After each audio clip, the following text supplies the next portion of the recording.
Chaque année, pour le montage de la crèche, c'est le même problème.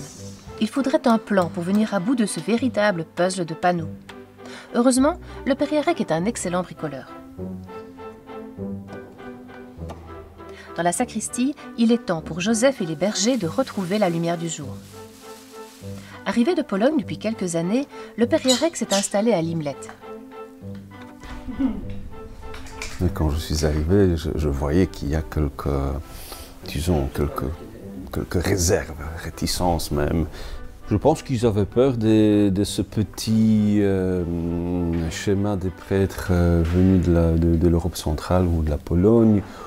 Les gens se disent que voilà, les prêtres polonais sont très stricts, très traditionnels, très exigeants.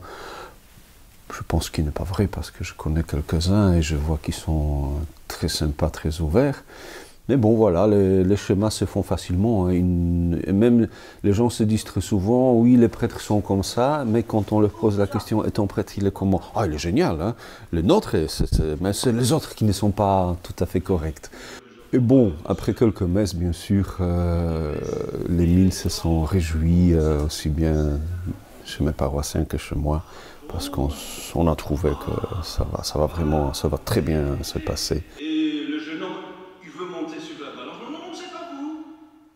Eh bien, Yarek, il a apporté une expérience multiculturelle. Il nous a partagé sa foi en tant que Polonais. C'est un peuple très, très chaleureux, très priant. Et donc, Yarek nous a partagé une grande richesse de cœur. Et cette richesse est aussi due au fait que c'est multiculturel.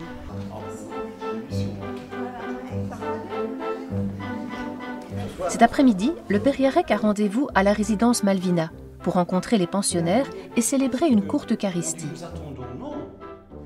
Il est aujourd'hui le doyen de Tigny-Court-Saint-Étienne et malgré ses nouvelles responsabilités et ses nombreux stages, il reste proche de ses paroissiens. Pour nous, c'est une chance d'avoir comme ça des prêtres différents parce que ça nous mobilise. C'est un peu une nouvelle génération d'église, c'est un peu un renouveau dans l'église, comme tous ces prêtres africains qui viennent ici. Eh bien, c'est une église plus ouverte, plus accueillante.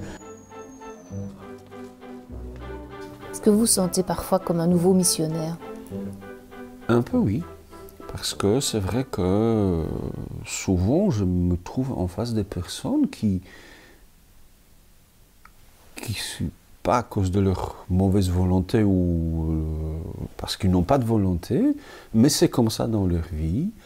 Ils ont à un moment donné perdu un peu le fil de la foi, mais il y a des situations dans la vie qui les mettent en face de cette réalité.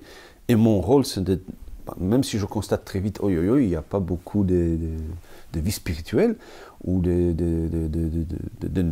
vraies notions de la foi qu'ils cherchent, c'est pas grave. Mon rôle, c'est de les accueillir. Et puis, je sais que, d'une certaine façon, je fais un travail de missionnaire. Je réévangélise la vie des gens qui ont perdu leur continuité et qui, quand même, à un moment donné, désirent de retrouver quelque chose de plus profond dans leur vie.